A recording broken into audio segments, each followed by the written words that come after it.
And for the folks that are just arriving, we're giving folks just another minute to log in. All three, Irene, superstar, all right.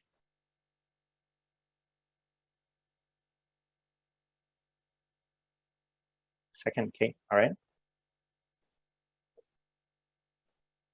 203, Dylan, welcome. Okay, great.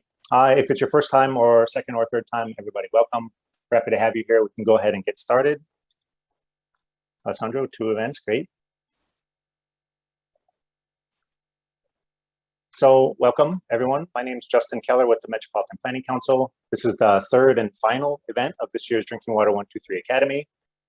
Before we get started, I have some very brief housekeeping items. First, please use the chat box for general conversation and remarks. But if you have questions for the presenters, you can use the Q&A button, so they'll be able to see those. Also, we're recording this meeting, just so you know, and we're going to share the link for that in our follow-up email next week. And we have a live captioner for today's event. So if you need that, you can click the CC button in the menu below, or we're going to share a link in the chat in just a minute.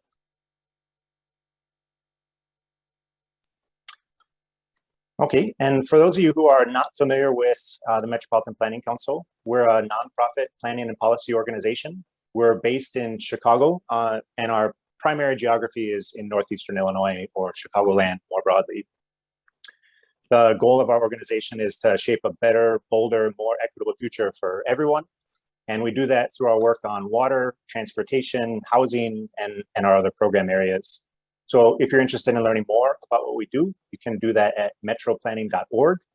But since water is what brings us all here today, I want to first give an overview of our Drinking Water 123 initiative.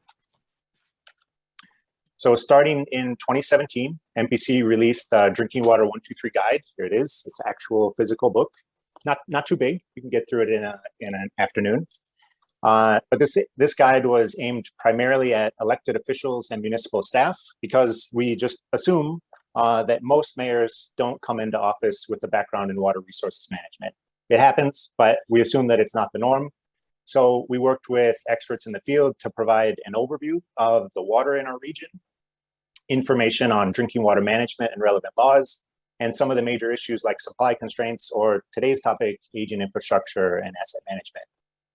And then the Go chapter explains what you should do with that information. So it has some questions that you should ask and point you in the direction of who you should ask those questions to make sure that you, as the mayor or administration, are staying on top of it. So if you haven't seen that, again, there's a physical guide, but you can also follow that link. There's a web version for it on our website. So following up on that, instead of just saying, here you go, best of luck, in 2019, we hosted a series of events, also the Drinking Water 123 Academy. This is the second round of the Academy. But we are focused on best practices from the Drinking Water 123 guide. Then phase 2 of the Academy is a local technical assistance program, where we provide on-the-ground assistance to communities focused on the best practices from the guide. And now, here we are in 2021. The 2-year cycle repeats. Phase 1 ends today, actually. It's been great. Thank you, everybody. But we're accepting applications for next year's technical assistance program.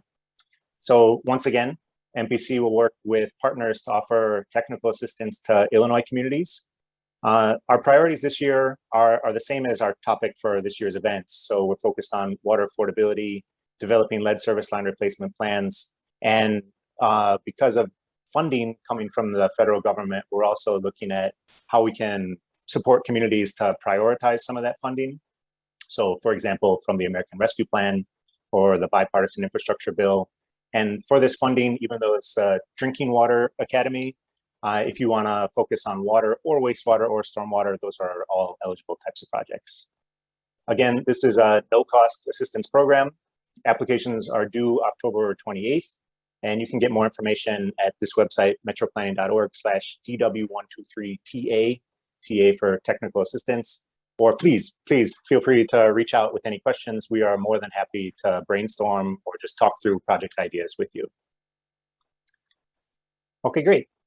So again, this is event number 3 of this year's Drinking Water 123 Academy. If this is your first event, welcome. We're so happy you're here today. If you've attended either of the previous events, welcome. We're so happy you're here today.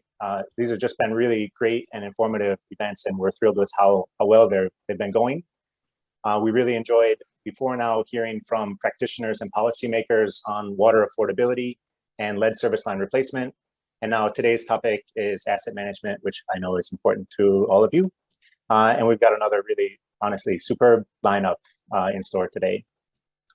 So first, Paul May will tell you about a new initiative from the Illinois Section American Water Works Association. Then I'm going to have a lakeside chat with Mayor Katrina Thompson from the Village of Broadview. Next, Carolyn Greaves will provide an overview of basically what do we mean by asset management and how we should be thinking about it. Finally, our panel will discuss how to pay for it, how to include your community members in the process, and workforce development. And without further ado, I'm going to turn the mic over to Paul May. Paul. Thank you, Justin. I'm going to share my screen here. And we will go off onto a presentation regarding the Water Ambassador Program. Let's let it come up. Okay, good. Can you see the screen there? Looks good, Paul. Okay, great. Well, first of all, thank you to MPC and Justin for hosting this program. We think we have a nice, elegant combination of initiatives here that dovetail very well with what MPC has done with the Water 123 program, and really acknowledging the fact that our industry has not done historically a great job of communicating to elected officials and consumers about what we do. And whether you're a butcher, a baker, a candlestick maker, or working at home or in hospice or in a hospital, everybody needs water. It's very important to it's embedded within everything that happens in our community. And so we wanted to acknowledge that and take some steps forward in providing a tool which will help us communicate to the elected officials and the consumers. And I think especially resonates with the objective of the discussion today, which is talking about asset management and the life cycle of the infrastructure that we maintain. So without further ado, we'll go off and talk about the new Water Ambassador Program. And today I should mention that I'm the executive director for a water agency in Illinois. But today I'm really here representing the Illinois section of the American Water Works Association, which is an industry group of water professionals, of drinking water professionals. And so in acknowledging that we need to communicate better, we thought it to be worthwhile to look for other platforms or programs that are effective in doing this. And the one that came to mind is the Tree City USA program. Many of you that work for municipalities may be familiar with that. You may have a tree at the boundary of your community that says Tree City USA and the number of years that you participated in the program. And that program was established by the Arbor Day Foundation in an effort to better communicate to citizens the value of the urban forest. And it's been very effective. So we sort of utilized that as a base for our new Water Ambassador Program. Similar to the Tree City USA, participants will receive a sign that they can put on their village boundary that will acknowledge their efforts, and also a proclamation that can be read at a village board meeting.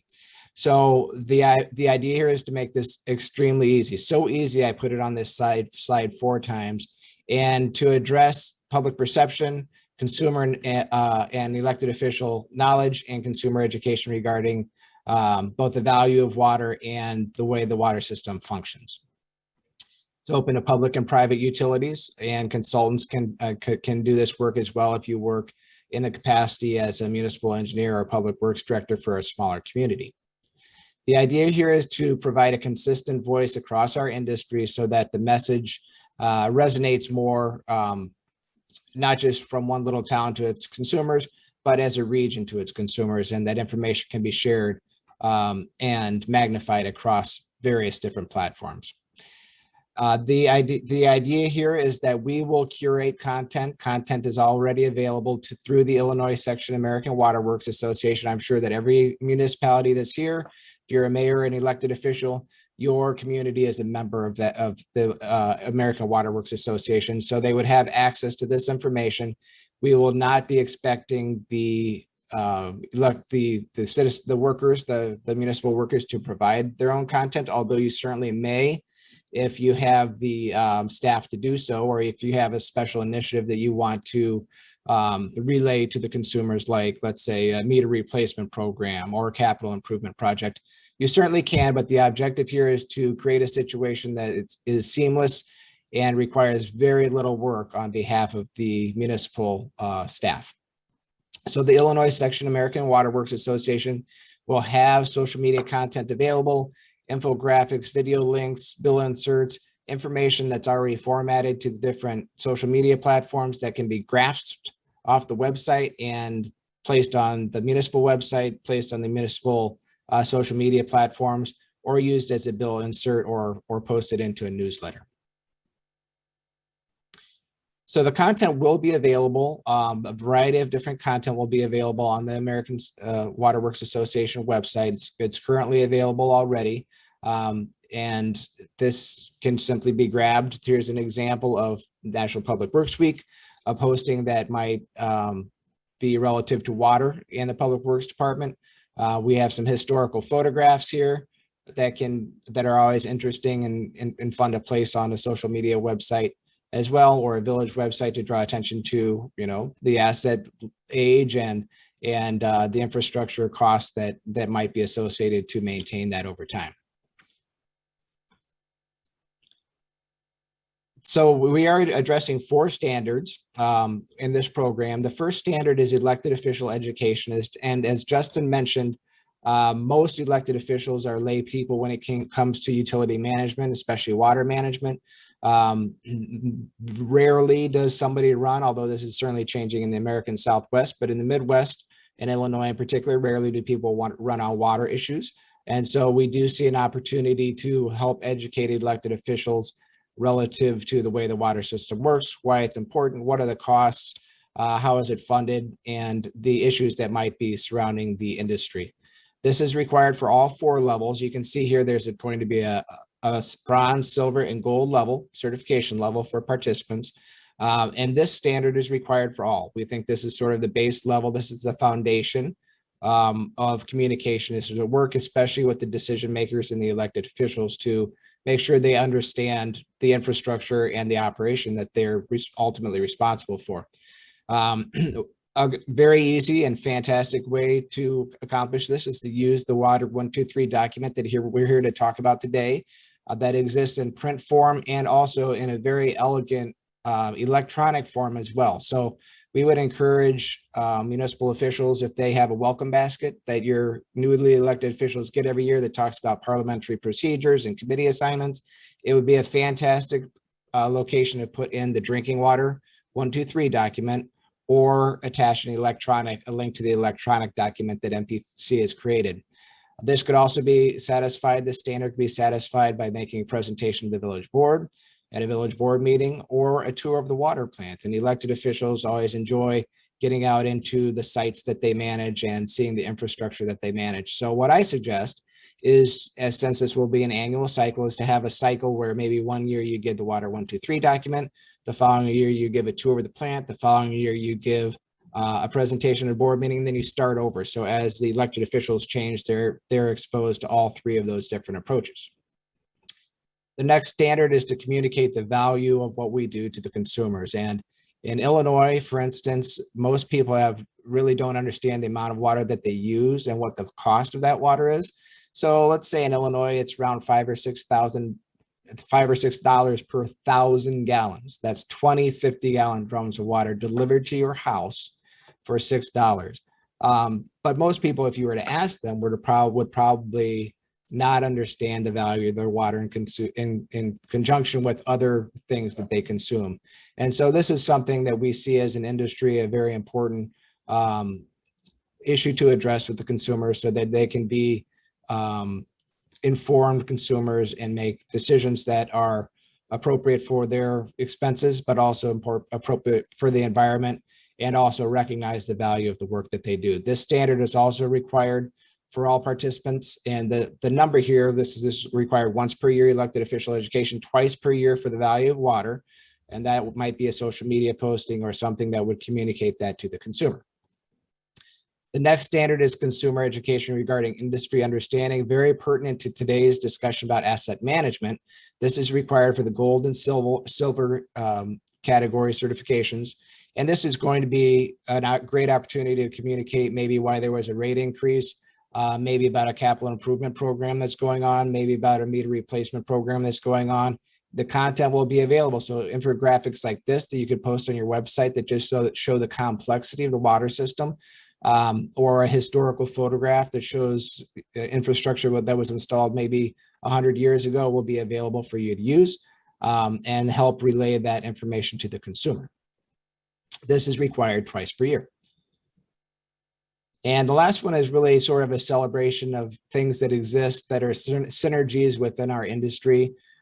This we're calling the celebrations or wildcard events. It might be acknowledging something like Earth Day or World Water Day, or Imagine a Day Without Water, or International Coffee Day, or the Brewers Day, or whatever it may be, that sort of relays to the consumer and the elected officials the way that water is embedded in within so many of the things that we do, and that it's an important thing to be aware of, not just from an environmental and a consumer basis, but as a way to acknowledge the infrastructure of our nation and what makes one of the things which makes our nation function well.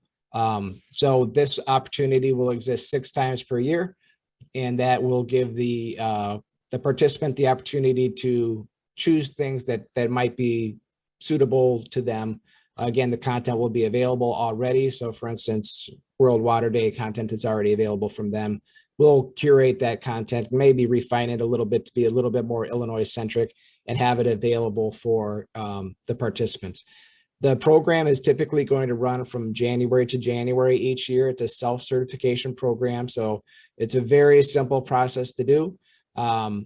Again, you'll have an acknowledgement on your village boundary. So there will be a sign that says Water Ambassador Gold, 5 years or 6 years or 7 years. So there's an opportunity to stand out from your neighboring communities. And there's also an opportunity for your neighboring communities to stand out from you. So you don't want them to have 5 years and you to have 4 years. So this is the founding year. You can get in this year with this program. And since we're starting in July this year, it's a truncated year. Each of these requirements of the 1 time per elected official is still 1 time. 2 times for the value of water is once this year rather than 2. 2 times for consumer education on industry understanding is once this year rather than 2, and 3 wild cards. So there's still plenty of time to get in on this inaugural year, this founders year, to participate in this program. And not only is there time to get in, there's time to get in and do half the work this year. So it's a great opportunity for you to use this to magnify the work that NPC has done with their Water 123 document, and to support your village infrastructure and village staff in making sure that your water system remains safe, reliable, and dependable. So that is all I have. Thank you for these few minutes today. Enjoy the presentation, and thank you all for joining us today. Thanks, Paul. Don't run away. We've got questions for you this time. Usually Okay, you're great. at the very end of the day's event, but Mary Schultz is curious. Okay, primarily the goal of this initiative is for public works directors to provide information to mayors and trustees. First, is that correct? I think that's probably the way it would most often work, is for your public works director to take the lead, or if you're a smaller town that maybe doesn't have a staff public works director and you have a consulting civil engineer, they could take the lead of that as well.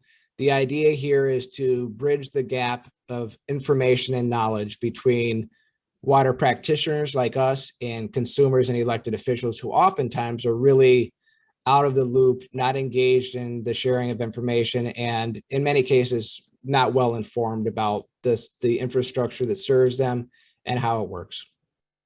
Great. So then Mary's question is actually related to the LIWAP program, Low Income Household Water Assistance Program. Is ISAWWA or the American Water Works Association providing information to those public works directors that they can share with their elected officials? I think we certainly can. Though I'd say most, if not all, municipalities that run a water system are members of the American Water Works Association. So it is a great way to relay information of any sort to the public works directors and water operators. So it's really not just the public works directors, it's a lot of the practitioners who are turning valves and running treatment plants and fixing water main breaks are part of that as well. And so it can be a great resource to relay not just this water ambassador program, but other information as well. And so if there is additional information that people would like to use through that platform, they can certainly reach out to me afterwards and we can talk about that. Okay. And a follow-up to the previous question, Alicia wants to know if elected officials can take the lead. Absolutely. Yeah, there's no prescribed person that needs to take the lead for this.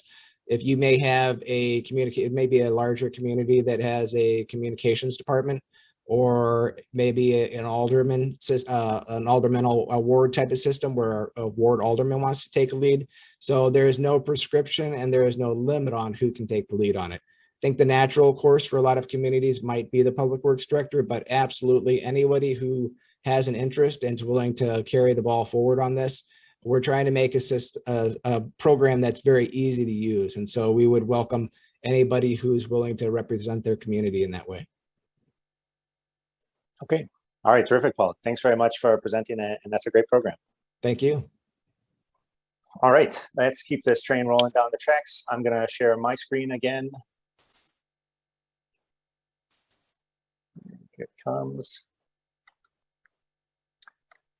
Paul, I think it's really interesting what you said about mayors in the Southwest running on a platform of water. I suppose that's not surprising.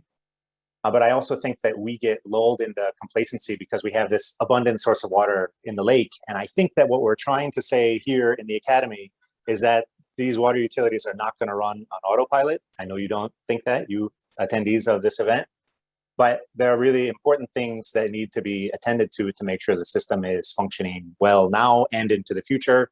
And that's what we're trying to communicate here today. And maybe in the future, Northeastern Illinois mayors will run on a platform of water, and it could be a great thing. But until then, we're here to support you. Before we go any further, I want to just provide a kind of frame around what we're going to discuss today. And so we're talking today about public water systems, and those consist of your source water, treatment facilities, and the distribution system. There are some people in Northeastern Illinois who have private wells, either in rural areas or unincorporated areas, but we're not talking about those today. We're really talking about the public water systems, so source water, treatment facilities, and distribution system. And honestly, we know that that asset management is important. For the past 5+ years, if the previous versions of this chart showed still the top 2 issues from the American Water Works Association's State of the Water Industry report. If you haven't seen that, State of the Water Industry report, the top 2 issues have been, number 1, replacing aging infrastructure, and number 2, how are we going to pay for it? So again, we know that you know that this is important. And our guess is you're here today because you're looking for some concrete next steps, and we want to provide those to you. So we're going to cover a bit of the what and the why, but most of today is going to be about the how. So today we're going to talk about what infrastructure to track and how, ensuring sustainable, resilient water and water infrastructure, reimagining as we reinvest, making tough financial decisions, and really a whole lot more. I'm certainly excited, and let's get to it. The first person that we're going to talk to about asset management is Mayor Katrina Thompson. Mayor Thompson, thanks for joining us today. Good morning, everyone. Thank you for having me. The first thing we want to talk to you about is just give you a chance to brag a little. Can you tell us a bit about Broadview and your water assets? Sure. So I represent not only the village of Broadview, but I co-chair with the mayor of Westchester, Frank Perry, the Broadview Westchester Water Agency, and we provide water supply services, including transmission, pumping, and storage to serve the village of Broadview, the village of Westchester, and Hines and Loyola complex. The agency also purchased wholesale water from the city of Chicago and transmit the water to the aforementioned village and hospital complex. So to brag a little bit about what we're doing, I'm very excited about the new water reservoir that's coming online early 2022. And so in the city of Chicago, they said that we had to have an additional 1 million-gallon water tank. Well, the village of Westchester already had that tank. The village of Broadview didn't have it. So this picture that you're looking at is our new reservoir, what it looks like on the outside, but up under there, there's tanks that will provide that reservoir for our constituents and our customers. And so we own and operate and maintain water that respective water distribution infrastructure, including water mains, fire hydrants, water storage reservoirs, and the villages are desirous to have a study completed to assess the merit of transferring some of that water infrastructure access to the agency. So I'm here to just answer any questions or have a dialogue about what we're doing in the village of Broadview, as well as the Broadview Westchester Joint Water Agency. Yeah, great. And I think we've got some tough ones for you. But as you said, the reason we asked you to speak with us today is that in addition to being mayor, you're also one of the directors of the Broadview Westchester Joint Water Agency. And can you tell us a bit about that? When was it formed? Who does it serve? So as I stated before, it serves the village of Broadview, the village of Westchester, Hines, and Loyola are the water agency customers. This started probably in the 1940s, way before my time. And most certainly I am not the expert here on this panel, but I've learned a lot being the director of the agency as it relates to how we transmit and how we take care of our infrastructure and our assets that we have so that we can provide safe drinking water to our customers. Yeah, and we want to talk about that. You're making decisions for the water agency and for the village of Broadview, and so I'm just curious, how do you think about water, or what's the asset management strategy for your administration? So how I share with our constituents is because, you know, education is big for me. I want people to really understand what this looked like, especially with climate and energy and all those things. These are things you can't see. So the things you can't see, like all of this infrastructure that's underground, that's aging, and most of our infrastructure is probably close to 100 years old, but it impacts us. And water can, I hate to say it, but it can kill you if we don't take care of it. And so I'd like to put it in layman terms so that the average person can really understand that when we have a water main break and we lose so much water, and sometimes we can't always detect where those breaks take place, so it takes us sometimes a couple of days to determine where the break actually takes place. And we have this water loss. And sometimes it can take you, depending on the break or whatever takes place at these transmission sites, that it can contaminate the water. And water is something that we drink and that we have to have. Just like the air you breathe, you can't see it, but you need it. And you need it to be safe, right? And so when we look at the water infrastructure, I'm gonna give you an example. We had a water main break in the village of Broadview. It happened in Broadview, but the water main belonged to the village of Westchester.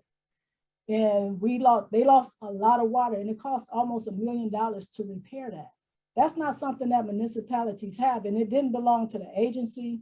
It wasn't the village of Broadview, but it happened in Broadview, right in front of our police department. They mains run through our community.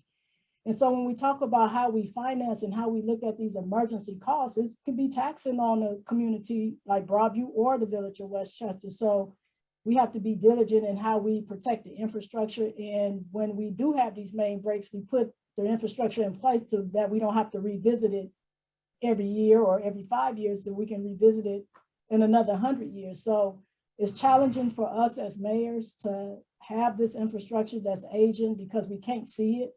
And it's too costly for us to break ground to try to troubleshoot to replace it. We just don't have that capacity of funding to allow us to do that.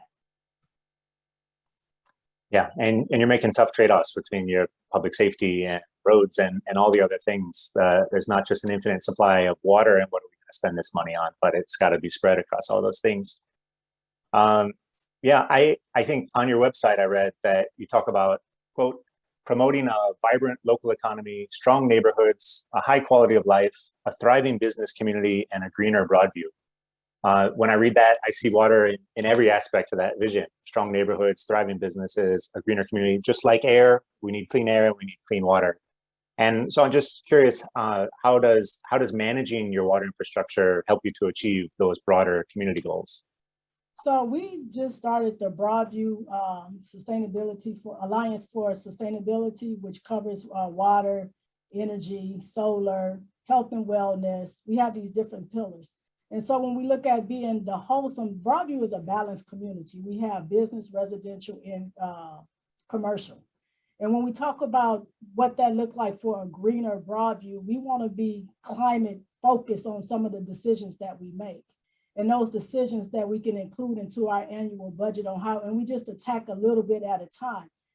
Public safety is huge for us, but also for me, the environment is just as huge. So it's a balancing act. So we have to learn how to juggle our resources and put the focus on the things that matter the most. And like I said, most people can't see the infrastructure that's underground. They don't know the things that take place when we process our water. Just like you can't see the air you breathe, you know you need it to be safe for you. So that's important for me, that we provide solutions or start attacking some of these complicated issues that that come before us. So 2 years ago, we changed our water meter system from the traditional chaotic infrastructure that was in place to go to smart meters. And so that cost us probably about $1.3 million.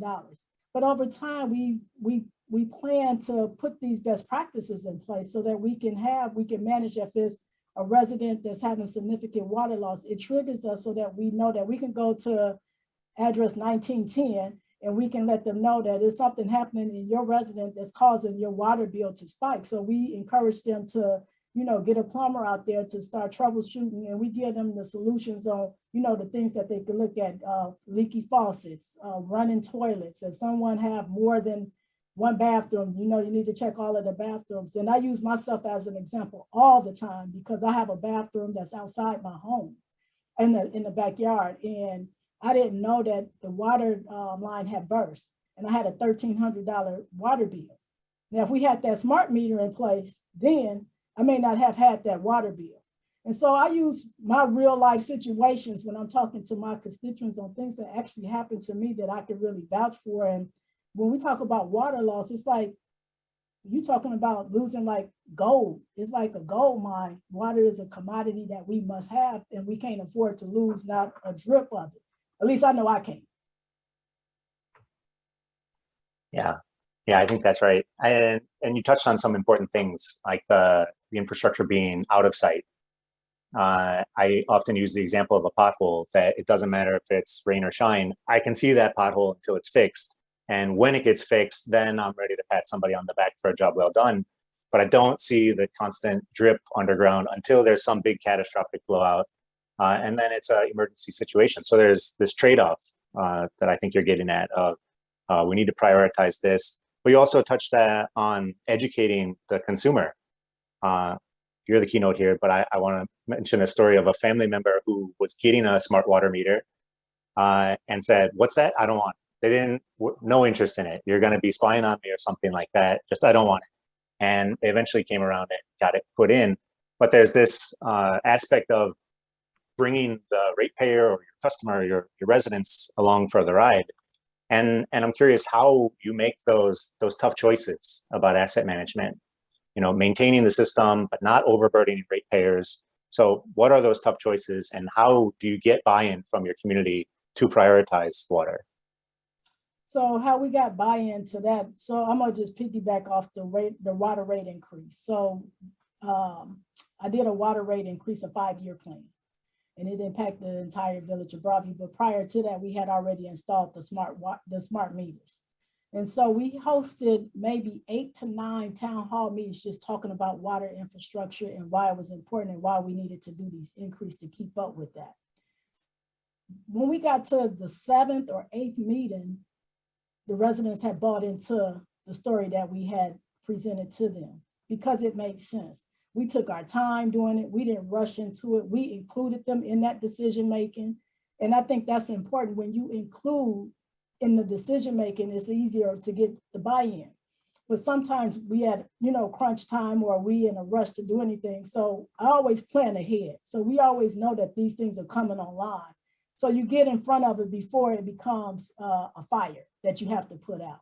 And so we hosted these town hall meetings, and it was educational, not just for the resident, but for our public works director, our engineers, for us to understand the mindset of what people were thinking.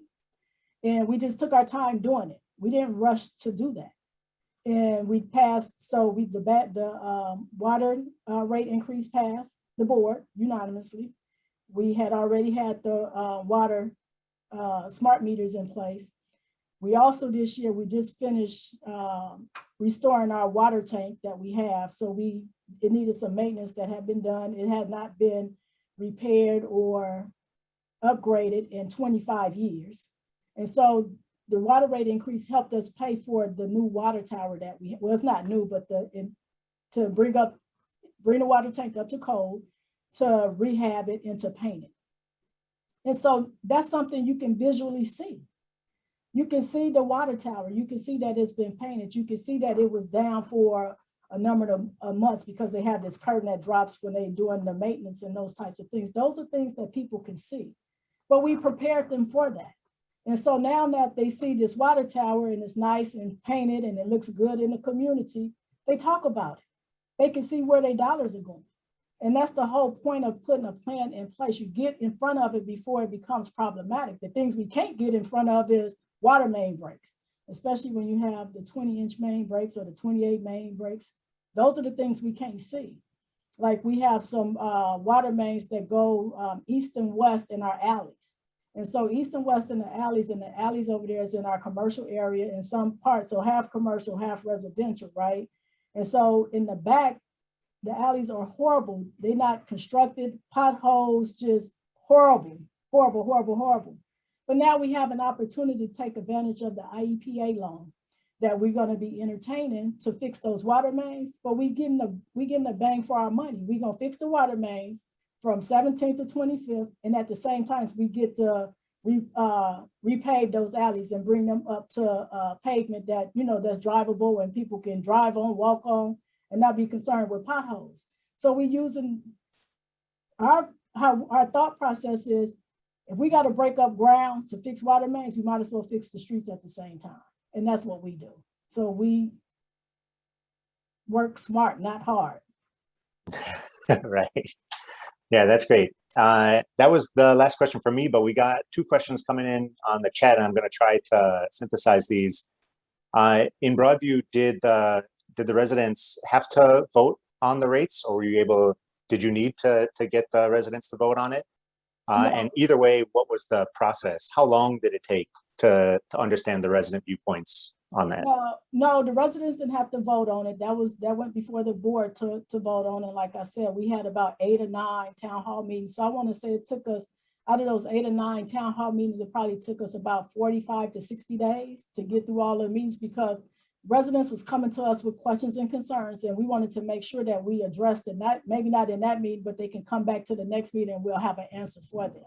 So we wanted them to be included, but we wanted to give them, in Broadview, we work on transparency, and everything is just transparent and upfront, no sugarcoating, nothing.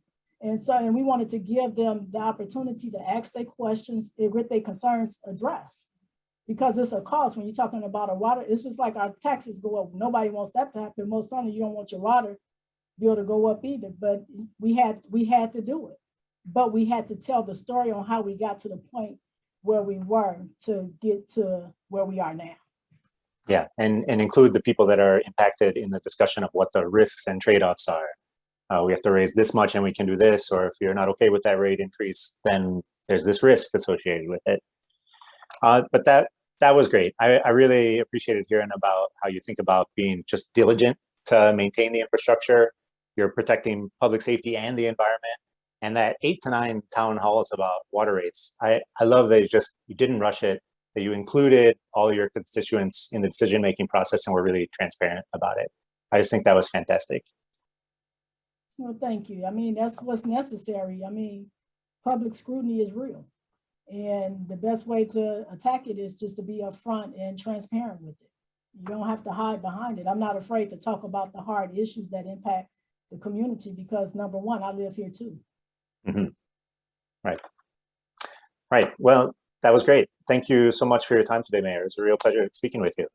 Well, thank you. Thank you for having me. And I look forward to listening to the rest of the panelists. Have a great day.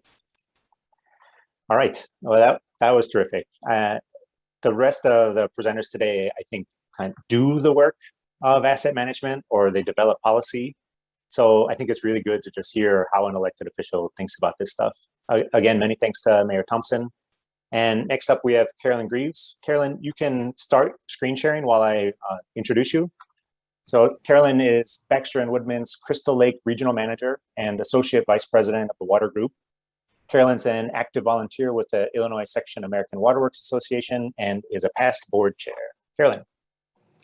All right, good morning. Thank you very much, Justin, and really happy to be here at this great opportunity for Drinking Water 123 Academy. And I have to say, what a tough act to follow after Mayor Thompson. She was really inspiring to me out of all of the elements that she talked about of the importance of managing aging infrastructure. And I know everyone on this call understands the challenge about managing aging infrastructure. So I want to take just a little bit of time to take a little bit of a deeper dive and go into the different elements that we can utilize to help us manage this amazing infrastructure that we have under our streets and that we have at our doorways here. So as I move forward today, I do want to take a little bit of moment to talk about the value of water and how we can go about using asset management to manage our water system investment and how we can use asset management to help us prepare for the future. So I don't think anybody on the line today would disagree that the value of water is huge, that water is essential for life. It's one of our most precious and essential resources that we have. But there is a value to be able to provide safe and drinkable water. It takes work and material, expertise, equipment, all the different people in the industry who participate in providing safe drinking water. There is a value to this. And the challenge we often, that we've been talking about all morning here is that water infrastructure is often out of sight and out of mind. And Paul gave a great presentation on helping to bring some of that to light with the drinking water programs that Illinois Section has put together. And then the events like this also help us shine a light on the value of water. I have a little stat here on the bottom that American Water Works says right now the average American uses about 94 gallons of water per day. And I realize that varies in different areas and in different regions, and it could be as low as 70 or as high as 120. But if you start thinking about how many residents you have in your community and start doing a little bit of math, you realize how much water is moving around your community every day that we are all responsible for in this industry. So I think there's a mindset, a little bit of a shift that we need to start thinking about managing our water system investment. And we need to start transitioning from maybe that building and operating to the management. Start thinking about what it takes to manage our water supply assets. And just like Mayor Thompson says, as we start doing that, we can extend the asset life, really optimize maintenance and renewal of those assets. Developing short and long-term strategies so we're prepared for when something happens. So we need to start talking about water rates. We start to have information that defends why we need to discuss those water rates. And we can sustain that long-term performance of our water system. Justin mentioned the AWWA State of the Water Industry report, which is a wonderful report if people have an opportunity to read that. And we know this is the #1 challenge that water utilities are facing. We also realize that there's millions of pipe in the ground within this nation that do need to have long-term maintenance. So as we move forward and think about changing that mindset to more of a management mindset, we realize as we start to understand our water system and the operational requirements and all the regulations that go into making sure that we're providing safe water, helps us protect this very vital asset. And by doing that, we can support economic development for our communities and our residents, and really most importantly, provide safe, potable, and drinkable water to our communities that's reliable. So I want to start talking a little bit more, get to some little bit more details on the benefits of asset management. And first, I have to show a few photos just to kind of get everyone's attention. So just like owning a house or a car, nothing lasts forever. And sometimes when it goes, it often goes with some drama. And I have a little photo here on the left of a sinkhole. It was a little bit of an older photo, but a sinkhole that resulted from a water main break. Unfortunately, this car drove into it, and hopefully everyone was okay. But as the infrastructure fails, it can have an impact on your residents and your customers. And the picture on the right actually may take a little bit of describing. So this actually is from an area, a community that we work with. And this was the darker patch you see here on the right-hand side is from the resulting repair of a water main break. Why I put this photo in here is something that Mayor Thompson touched in is this water main break occurred on a water main of a street that just had been repaved. So this was a new street, but then a water main break occurred and they had to come back and patch it. So by embracing asset management, we're hoping we can start to avoid situations like this. And my last photo, just for a little bit of drama, is a water main break that occurred in Maryland. I think it was about 5 or 6 years ago. And again, for just a little bit of context, you're seeing these two, I'll put my pointer over here. You're seeing these two cars and there's lots of water around them. What may need a little bit of clarity is what you're seeing right here are baskets to lift the drivers and passengers out of the cars because they could not find the valves or get access to the valves to close this water main break down. And the water was rushing so fast. It was so difficult to get the people safely out of the car. So they actually had to helicopter people out of their cars because of a water main break. And if you Google this, you'll see some of the publicity that this main break caused. And again, it's not all communities have mains that can have this big of an impact, but they do have an impact on your public. So how do we tackle this? How do we move forward? And I think it's important to take a sidestep here and establish the fact that when you think of the term asset management, you might think of a software or something you have to buy to be able to manage your assets. But I really want to establish that we can have a practical approach to asset management. And it's really more of a mindset. It goes back to that management mindset. So I have 4 kind of key criteria here that I want to talk through here for my remaining time. And that is, think about your asset. The very first thing we need to do is know what you have. Know what kind of infrastructure you have. The second component we'll talk a little bit more about is condition. Know what condition that infrastructure is in. And yes, buried infrastructure is a little bit more challenging, but I'm going to share some tips and tools on that. And plan what you're going to do with that infrastructure when it reaches that lifespan or that time period where it's failed enough, you put enough investment in it, you need to move forward. Start building that plan. And really an element that's important to keep in mind for asset management is prioritization, is having a plan that you can build where there's a priority and that you can really address critical customers and how to make sure that as you move forward, you can have the best possible service for your customers.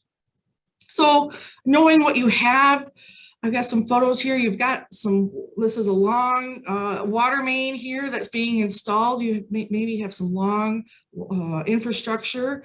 Maybe you have some old infrastructure. In the middle here is a wooden water main. And believe it or not, there may still be some wooden water mains that were installed in the late 1800s within your system. Maybe you have PVC pipes at the bottom right hand. And maybe you even have some ductile iron pipes that you see there on the top right that are leaking. We've got some water coming out of this. And knowing what you have is really the first step. If you can start building that inventory, understanding what you have. But water infrastructure is not just pipes. It's a lot of different elements, such as meters here on the left, hydrants that are actually on a wall here. So maybe you they're on their side, so they look a little bit different. Or valves. You know, Mayor Thompson also talked about treatment plants, reservoirs, elevated tanks. All these different elements are part of your infrastructure, and really knowing what you have is the key to the first step. The second step is knowing what condition your infrastructure is in. And I really like this photo because it exemplifies the challenge of asset management and managing our infrastructure. And again, to explain this photo, I have what is here is a ductile iron water main pipe. You'll see right here is a stainless steel sleeve that was put over a past break. And then sure enough, there is a new break right next to that. And that is, again, a challenge that we have to manage here, is that our infrastructure we could have repaired it, but it could still need more repair. And it is just like, again, Mayor Thompson said, losing water is like as precious as gold. It is a resource that we don't want to lose. We've spent time and money to be able to move this resource around our community. We want to minimize this lost water as much as possible. And main breaks, not only are they disruption, but they could impact water quality.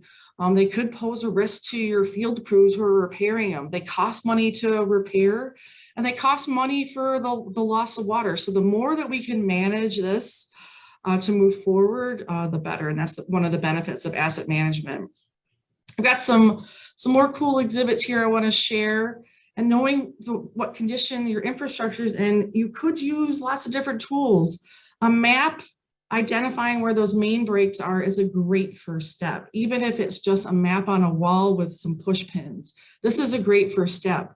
If your community has GIS, which is what this tool on the left is showing, here we're able to identify the locations of where the main breaks are. So we can start understanding what our infrastructure condition is in.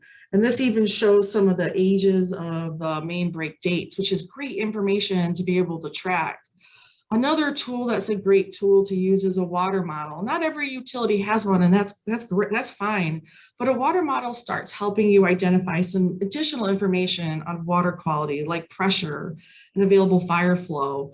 And a quick example here on the right is these colored dots are showing hydrants in a town from a water model exhibit. And you're able to see the available fire flow. So red and orange, maybe a little bit lower available flow, and green, blues, and purple showing a little bit better flow. So again, as I'm starting to try to understand what the condition of my infrastructure is, this tool helps me understand that so I can start adding that information in. And then I would be remiss if I didn't say really one of the, if not the best asset that you have to help you understand the condition of your infrastructure is your operator. All of the team that works in your distribution system and their knowledge of their system, as they are working hard every day to make sure to be able to provide the service you need to, and they know where the needs are and where the issues are. So talk with them, get their information. They're a great resource. Now, as an engineer, there's nothing I love more than some data and some Excel spreadsheets. But I do think as I talk you through this, you'll see the benefit of spending a little bit of time understanding what the trends are within your water utility. And I've got a couple of examples here. This graph on the right is starting to track the trends of how much main was installed within your utility and how old it is. So this is a younger community that I work with. And you can see a lot of this community started to grow in the 60s and 70s. So the miles of water main that are installed are a little bit younger, but we know now, we know what their potential lifespan is because we're starting to keep track of when this pipe went in the ground. Another great trend to track is how many main breaks you are witnessing every year. So again, we can start seeing in this example that the trend is starting to go up. We're starting to see more main breaks occur every year, again, which may be because that infrastructure is starting to age. Another great trend to track is how many main breaks are occurring per the decade of water main pipe as it was installed. So in this example here in the bottom right, you can see that in this community, that the main breaks that are failing are the mains that were installed in the 1960s and 1970s and 1980s, not necessarily the mains that were installed a little bit earlier. So that's an interesting trend to be able to understand for your utility. So understanding that condition and tracking trends is very important. Now, another element that I think is really important is keeping your mind on that long-term view. And there's a term that AWWA uses called the NESE curve. And I think it's called this because it somewhat represents some of the pictures that maybe we've seen of the Loch Ness Monster, or what is referred to as the Loch Ness Monster. And so it has this kind of sloping curve. And this is helping us understand where pipes may start failing in the future. So you can actually build this curve yourself for your own utility by understanding when water mains were installed, what the estimated lifespan is for that main based on the material it is and when it was installed. So this example I'm showing here shows in this particular community, again, it was a younger community, but they're starting to see as we go through that by 2020, the lifespan of the mains that they have installed, about 4 miles per year, are starting to reach that lifespan. As another 20 years, about 6 miles per year will start failing. And you can see as we go that will we be here to worry about? Not necessarily, but we should as a community be aware that there's a lot of main as it ages that's out there that's going to need addressing in your community. So a tool like this is a great tool to start thinking about for asset management. So we've talked about knowing what you have, knowing what condition it's in, starting to develop that plan, having that information is really important.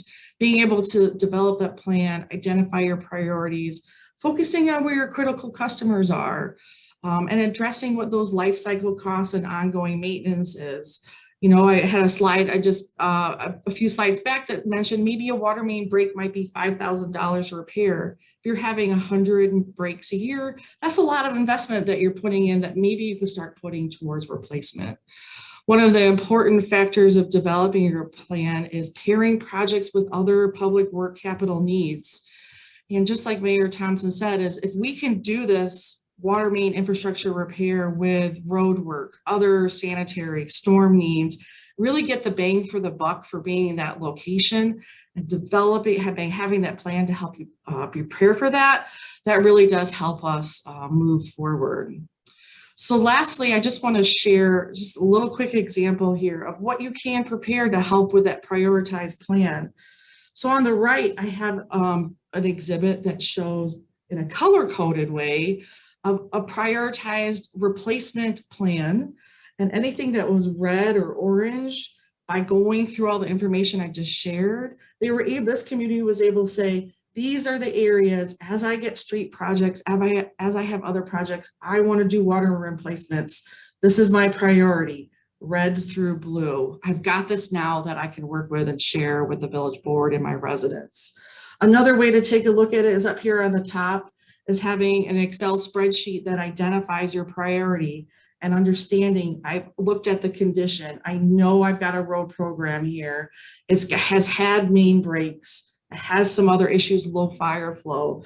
I'm able to start building this spreadsheet so I have this plan and I can address my priority customers moving forward. Now, last but not least, and I know we'll be talking about this and the panelists are going to be talking about this, so I'm not going to go into detail on the funding opportunities necessarily, but by having this plan prepared, having this asset management approach and being ready, maybe you're not ready to actually do the projects, but if funding opportunities come your way, whether it's the EPA, State Revolving Loan Fund, WIFIA, the Water Infrastructure Finance and Innovation Act, the American Jobs Plan, or the potential infrastructure bill, having that plan ready, if there are funding opportunities, you're able to move forward with that plan. So with that, Justin, I will let you take control back over again. I know I'll be around later for the Q&A as well if people have any questions. Yeah, I just gotta ask, that picture with the sinkhole, was that real or Photoshop? It is real. It is an older picture that we've had here at the company for a while from the 90s. You've shared some pretty scary pictures there. Yeah. Okay, thanks, Carolyn. That was really terrific. For everybody, we're going to just keep moving on to the panel discussion, but then bring Carolyn back in for the Q&A. So if you have questions for Carolyn, click on the Q&A button and we'll be able to pull those back in just a bit. But Carolyn, I was taking notes. Know what you have, know the condition, identify your priorities, and make a plan. Thank you for going through that. That was really a perfect setup for our panel today. And we'll get to that right now. Let me turn it over to Jed Kim with American Public Media. Jed. Hi, everyone. I am super excited to be here. I covered water infrastructure for a podcast called In Deep for its first season. And I went from knowing very little about water infrastructure to getting super excited about it because it's a great story. And I hope that you guys are getting excited about it too. And if you haven't, we have a fantastic panel to help you along your way. Starting off, first up, we have alphabetically Kareem Adeem. Kareem has been with the city of Newark since 1991. He's worked at practically every level, and he's now the director of the Department of Water and Sewer Utilities. Say hello, Kareem. Hello, everyone. Next up alphabetically, we have George Hawkins. He is the former CEO of DC Water, and currently he's the founder and president of Moonshot Missions. Say hello, George. Morning, Jed. Good to see you. And finally, we have Joseph Kane, who is a senior research associate and associate fellow at the Brookings Institution. Thanks, Chad. All right, we have a lot to cover and not that much time to do it. So we're going to dive right into something I'm sure many people in the audience are wondering, and that is how can municipalities pay for asset management? And I want to start with Kareem because Kareem, as you were taking the reins, Newark was going through a lead crisis, and the Natural Resources Defense Council has gone from suing Newark over its water quality to saying its program could be a model for other cities. So I got to know, like, how much money has gone into the program and where did it come from? Justin, presently, as of today, about a little over 190 million has gone into the lead service line replacement program. That funding came from our Essex County Improvement Authority, 125 million. That they bonded out, 75 million that was bonded by the city itself. And using the state revolving loan fund in New Jersey, we call it the I-Bank, the New Jersey Infrastructure Bank. And having access to that money and capital was a way to accelerate the program and become that model that everyone is talking about. And the political will of the state, the county, and the city governments coming together to address a problem and not kicking it down the road. Great. George, I got to ask, you know, I've heard that you save money by not waiting to fix problems. That if you do wait, it's going to cost you a lot more. But if I'm a community with fewer resources, that's going to be kind of tough for me to do. Tell us, what are some of the options for those communities to get better performance and lower costs? And maybe you can tell us some of the success stories that you've had at Moonshot Missions. Thanks, Jed. And what a delightful panel to be on. I remember standing in, where were we, Kareem, when you were showing the lead pipe? We were speaking for the New Jersey Future Water Program.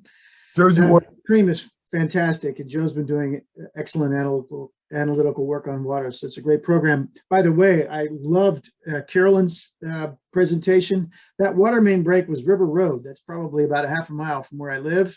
December 23rd, 2008 at 8 a.m. in the morning. That 66-inch water main blew.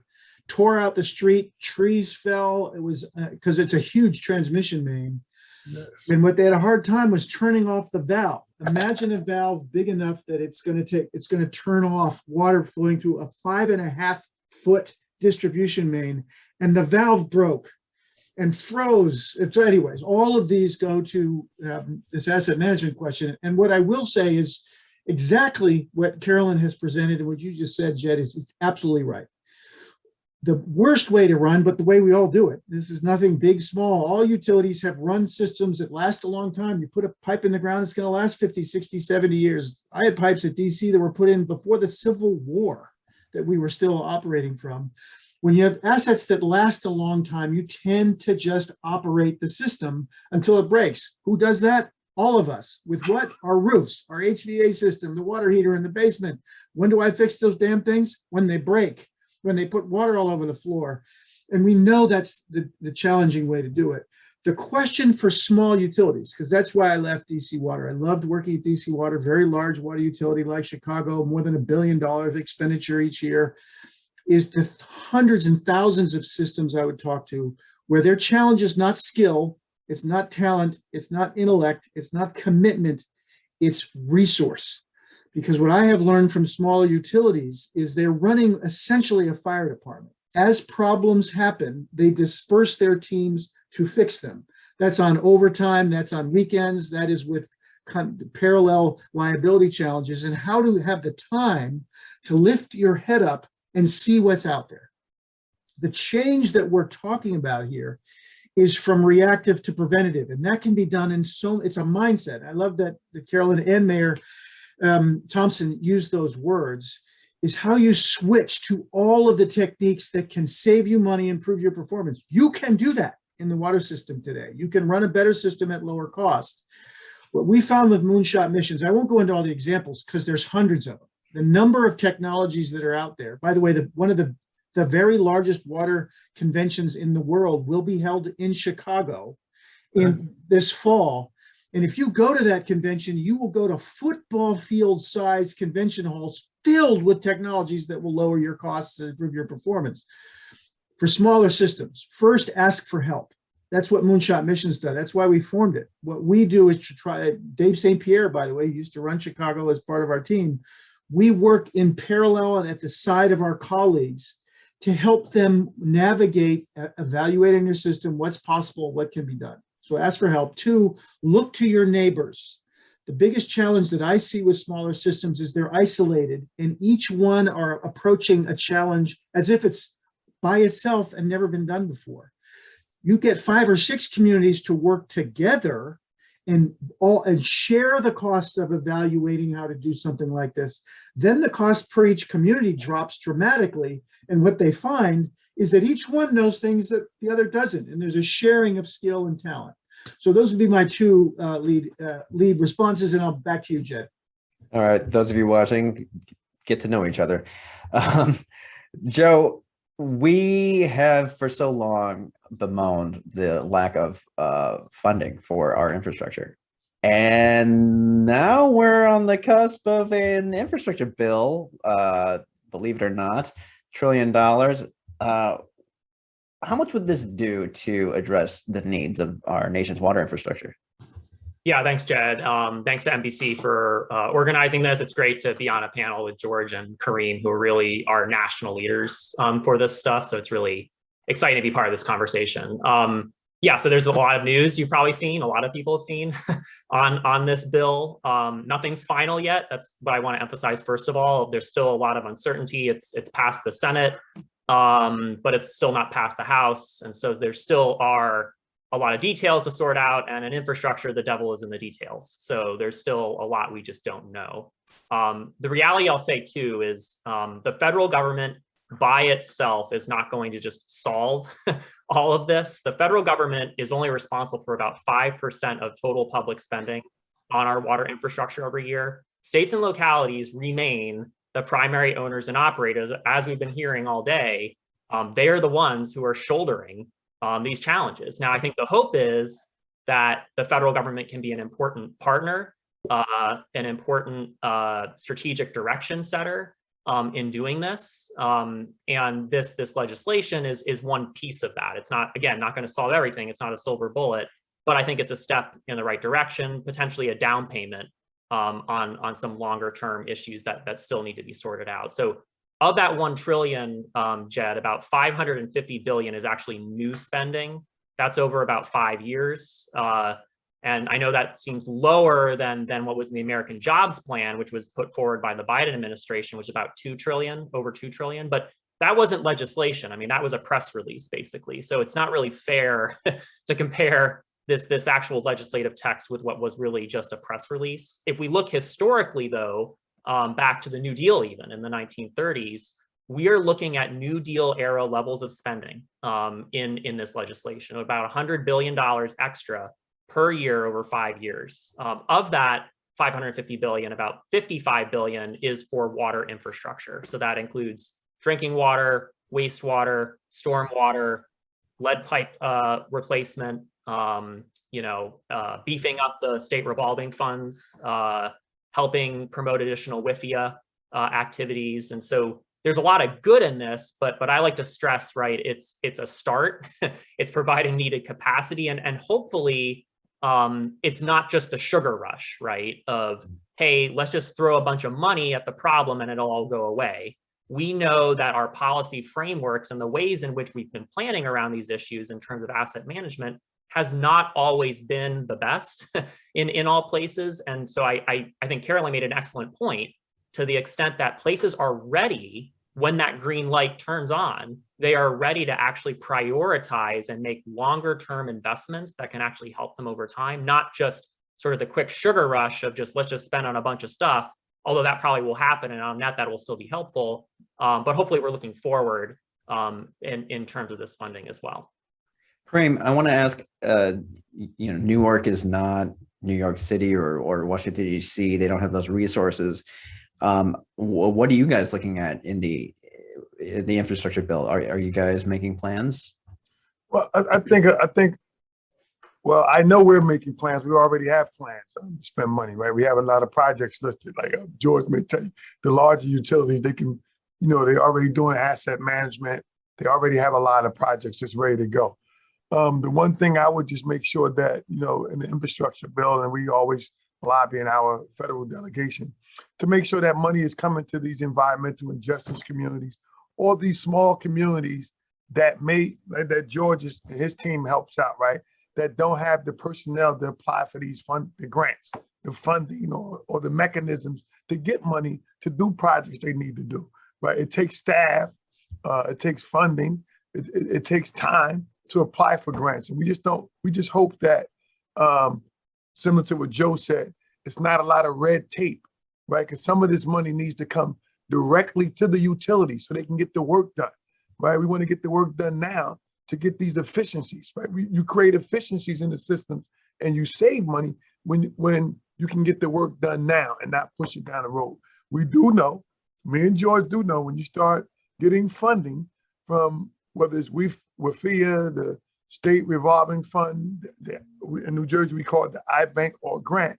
If the money don't come right to you, you're still pushing the project down the road. So it ended up costing more than you initially had that engineering estimate for 2020 for a project you're going to do in 2025. So we're just hoping that, there's options for money to come directly to some of those utilities in need to get projects done. Because if we get projects done now, it saves money for us to do other projects later on. George, anything to add to that? Well, other than hallelujah, is totally right on. And Joe, but what I will say, and this is my great fear, I ran DC Water during the banking crisis of 2008, 2009, when its federal funding came through. And the push at the time was shovel ready. I am not opposed to shovel ready. But what that means is you're replacing in kind. What are the simplest and the fastest projects you can put in the ground? The technology in the last 10 years has changed so fast in the water sector, just like it has everywhere else. And and Kareem is right on, how to help particularly the smaller underserved communities identify and prepare pre-development work, so that when federal funds come through, they're not just replacing the same thing they had in the ground from 100 years ago. They're building it with a sensor that will tell them in advance, that allow the asset management program to fix a problem before it happens, saving every money and the flood. That is possible, but only if we have prepared in advance and have that kind of project identified. Because I'll tell you what's going to happen. When the state agencies get this funding, there's going to be pressure to push it out. And the question is, will the pressure to push it out, and this is a terrible phrase, but I can't think of a better one, dumb down the projects. We'll do what's easiest to do and fastest to do. But Kareem is right on. We have the opportunity to do projects that permanently reduce operating costs, so that the utility for the future it doesn't cost $100 to do this anymore. It costs us $80. That's $20 of savings to your ratepayers permanently, but only if we invest that way. I think we should move on to talking about something that's community buy-in and bringing them along for the ride. George, on your website, you said that when you arrived at DC Water, that let's see, what was it says? It says the agency was disliked by the public, distrusted by the media, and saddled with antiquated systems. Kind of bleak. So how did you turn that around? And how should utilities think about engaging with customers? I'll be really relatively quick on this one. I regulated DC Wassa. I ran the agency in the city that regulated DC Wassa, which is what it was called at the time, and I didn't like them. Nobody did.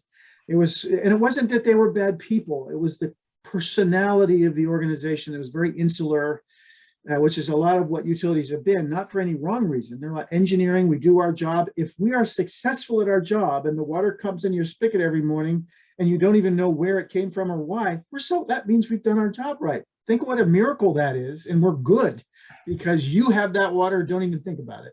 The converse is, if people don't know what you're doing and why you're doing it, why would they ever pay more for it?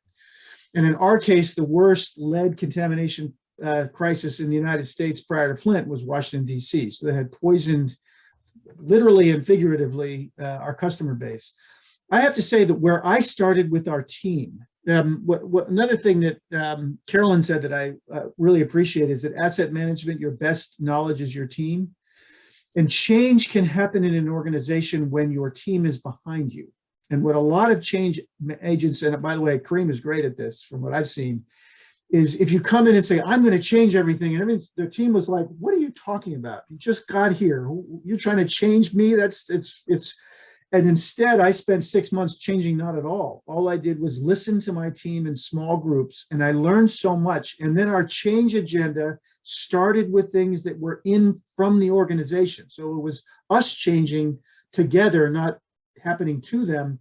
And then we did the same thing with the community. We're not going to come to you and say, we're going to do all these things. We want to listen to what you're interested in, what your concerns are, and build that in. And it's the same thing you heard from the mayor earlier about how she got the rate increases of going out and doing those 9 town halls. That's pretty straightforward. It's amazing, however, how often sometimes those steps get missed and they pay back 10 times over. And Joe, one common source of complaints is the price of water, which, generally it's not even enough to cover the cost of operations and maintaining the system. So then how can utilities balance doing what they need to do with making what's often a very tough ask of ratepayers? Yeah, it's an important point, Jed. I'm sure George and Kareem have a lot to say on this as well. Look, I think you said it right. It's a balancing act, right? And there's among researchers, of course, there's a difference between the cost of water and the price of water as well, which I won't get into all the nuances of that. But what we've seen over the past 2 decades, in particular, in inflation-adjusted terms, I mean, we've seen in nationally the price of water has doubled. We look at certain levels of water use. There are volumetric rates, which can vary from place to place, different rate structures. There are different types of fixed fees. When we think of connection fees, there are now stormwater fees increasingly in a lot of places based on the level of impervious surface cover, which is a big deal to Kareem's point in terms of climate issues and flood risk, to the extent that we're deriving revenue to pay for some of those green infrastructure projects is very important. So there's a challenge of the increasing price of water that ratepayers are seeing, or not seeing. It's bundled maybe into their other mortgage payment or their rent. Some people don't even know necessarily what they're paying per month per se. And then you have the unpredictability, the uncertainty, the volatility in demand in some cases, especially out west, I would argue, but in many places across the country.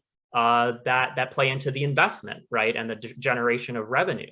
And so it's a lot to balance on the shoulders of a utility to do this. I know measurement is a big part of this right now, sort of the localization of measurement. We don't do a very good job nationally, at least consistently, even understanding what is affordable water or not. It's very difficult because of the hyperfragmentation. To George's point, the various different service boundaries, the different populations. I think a lot of it has to be viewed in terms of the type of income, right, at households. It's EPA had standards a few years ago based on the median household income is how we should gauge affordability. But usually it's not median households that are struggling to pay their water bills. It's lower income households, right? And so how are we gauging that? So there are some efforts underway, I know, to better measure this, to better plan around it. And I give, again, credit to folks like George too, and DC Water when he was there to better measure this and to better prioritize what does it mean to invest proactively in these improvements, but also to help people along the way too, to help pay and afford obviously what's an essential resource. I'm glad that you brought up measurement, because if we're doing a lackluster job of doing it, when the infrastructure federal funding comes through, whose responsibility is it to make sure that it's being utilized well, and how should we measure this? Anyone can answer.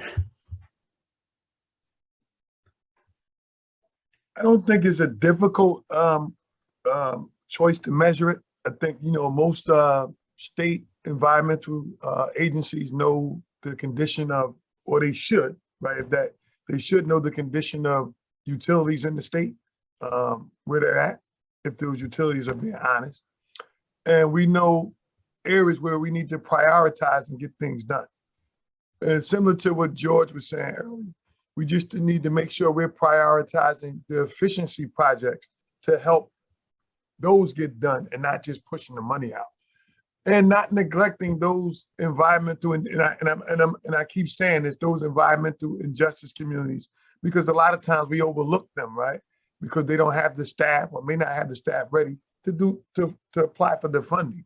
So we need to prioritize some of the things that way. And I just want to touch on something George said earlier, but I kind of ran by me. Infrastructure asset management programs are huge for small utilities and large utilities. Having those plans, when you look at the city of Newark, when you look at DC, when you look at Chicago, when you look at New York City, these are older cities with old infrastructure, right? However, the priorities in those cities are not always infrastructure. Mm-hmm. Right? We can pave a road, and we know that, we're paving this road. We paved it 6 times in the last 12 years, but we do understand we didn't do no pipe replacement. So just doing asset management, conditional assessments, similar to what was her name? Carolyn was saying, but the measuring where the funding is going to go off from the infrastructure bill is important, because again, the large utilities, they're ready. They got staff ready to start applying for grants. They have consultants on board to apply for this stuff. And the little systems may get left out, and the environmental and justice communities may get left out. We need to make sure we start looking to prioritize those communities that's in dire need. Even, no disrespect intended to Cancer Alley that we know down at in Louisiana that may need all type of money to treat water and water infrastructure upgrades. We need to make sure they get some money out of the bill. Jake, I completely agree with Kareem. One real quick, in most capital plans for infrastructure agency of any kind, but in water, we have categories of priority. In almost every one of those plans, the efficiency, better business practices are always last. So when you have tough funding times, and what changed things at DC Water, this is to the notion of measure, is I started requiring for projects a return on investment, a business case. And if you don't ask the question, you'll never know the answer, and therefore won't target that way. And I completely agree with Kareem, and this is what Moonshot was formed for, is to help utilities get ready to apply. We don't do the work. We help a utility get to the starting line so they can be ready to do the work. But asking the question, if you're going to do a project, have you ever asked the additional question of, does it make you more efficiency or not? And if so, how? And if you haven't asked the question, ask that of your vendors, because they will come forward with options only if you ask. So it's got to be part of the process of allocating the funds and then reported on once those funds are spent. And Kareem, if and when funding is secured, I mean, we're talking about big business opportunities. How does Newark make sure that money stays within the community? Great question, Jed. I hats off to Mayor Baraka and our city council. The mayor came in 2014 and want to with this city council. One thing this administration took pride in was making sure that when we spent money, that in the entire city, that we make sure small businesses and local MBEs or WMBs were part of the contracting process, right? Procurement of goods and services.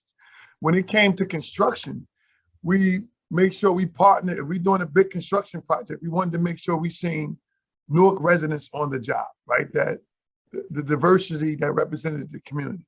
In our contracts, we work with the local unions and the state labor board to make sure we're doing $190 million lead service removal project. We want special classes to train Newark residents to be on the job, right? We don't want a contractor coming in. We want the contract that we put in the contract. You need to hire a number of 15 to 20 residents for a project. So from the small contract of hiring 3 Newark residents, right, and going through the apprenticeship program with the local labor unions or utility workers union or the operating engineers union, and we stuck to it. It was mandatory. And our affirmative action board, followed up to make sure that we had Newark residents involved. Just having the language, and we've seen the return, it feels good to see the local residents, right? And this goes back with the mayor talking earlier about informing the community and being transparent. It's good that you're seeing your nephew, you're seeing someone sees their nephew or their son or their grandson or their neighbor working on a construction project in front of their house. Hey, I didn't know you worked for them. They're able to talk to the residents, right? And explain to them what they're doing. How did you get that job? So they're really fixing the water mains. Yes, that's what we're doing. So it's the trust, right? You also get the trust and you're changing the culture. The culture change happens from internally and externally because now residents also see that we're committed to bringing money back into the community and not just always taking money out of the community. And we have a group of individuals that's learning a trade that can go in other towns with that trade and make a quality living, right? Yeah. A quality living of working wages that they gain by going through the union apprenticeship program. So, equality is huge, diversity is inclusion is huge. And that's how Newark does it. And it's been working for us. We don't even get pushback. I think we had pushback the first 3 or 4 months, right? But the water department, we do the most construction projects in the city. It was easy for us because we didn't budge. This is what you're going to do. And it's in the bid document when it went out. Kareem, I'm so glad you brought up hiring because we want to talk about that. Before we do, just want to say for those of you watching, we're going to do a Q&A session. So if you have any questions, please submit it, press the Q&A button and you can type away. But I do want to go back to talking about hiring because we're talking about asset management and we got to talk about like human infrastructure, the workforce. I mean, I wonder how many of the communities who are on the call today have like 1-2 people who know everything about the utility and how it runs and how much of a terrible situation you're going to be in if those people retire. Joe, how should large and small communities think about workforce development? I mean, what should they be doing right now? Well, thinking about it, first of all, is a good thing. That is a priority issue, that it's not just a shiny object, especially as we think of the federal funding, right? There's talk about this, I think, in the reconciliation package, the $3.5 trillion one very explicitly mentions workers, but that doesn't mean that there aren't workforce development elements in the bipartisan bill too. How do we get projects done and how we actually prioritize projects as part of the capital planning process? Are we considering people as part of that, not just the physical stuff, right? And I think Kareem, hit the nail on the head. And I know George has done extensive work on this, again, as a national leader, is visibility, right? Is talking about these issues in a way that it resonates for people who may not have ever even thought about workforce as something to even think about, right? In the water sector. What is a water job? Right? Or more importantly, what is a water career? Because we need to think about, right, hiring training and retention for younger prospective workers, but also mid-career workers. There's a lot of unemployed and underemployed individuals right now coming out of this recession who may have parallel skill sets that could very easily translate if they could get the right credentials, if they could get the right level of experience to translate to these careers. So it's about visibility, knowing that these careers exist, that they're a career of choice, and that they touch many dimensions of our communities in the sense of these are our climate careers. They protect our environment.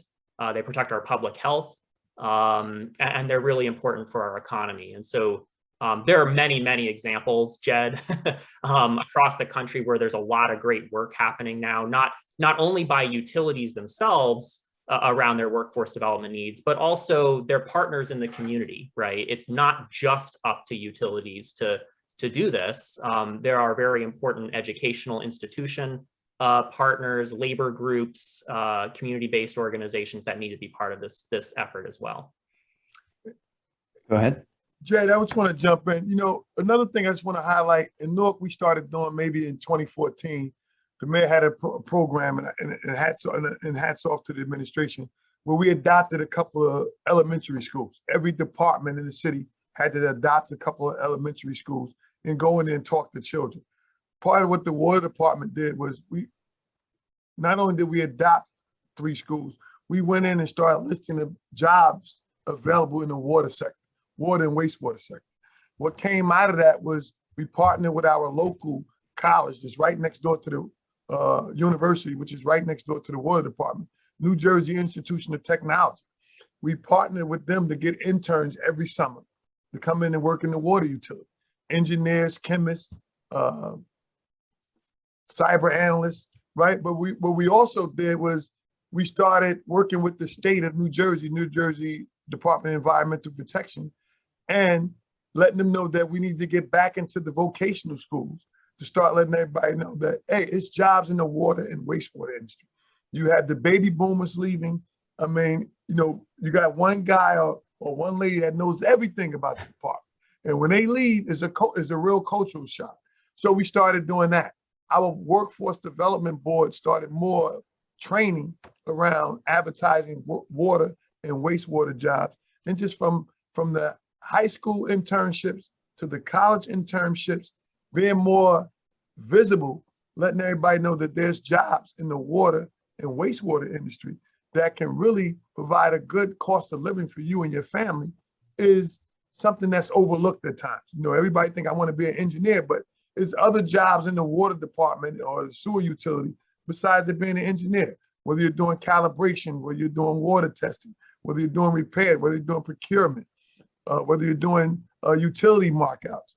So collectively, the New Jersey Water Authority, which is another entity in the state, they've started this program where they, you know, provide some funding up to like $7,800 per trainee to work alongside a licensed operator to get on the ground training, right? Where they match the salary.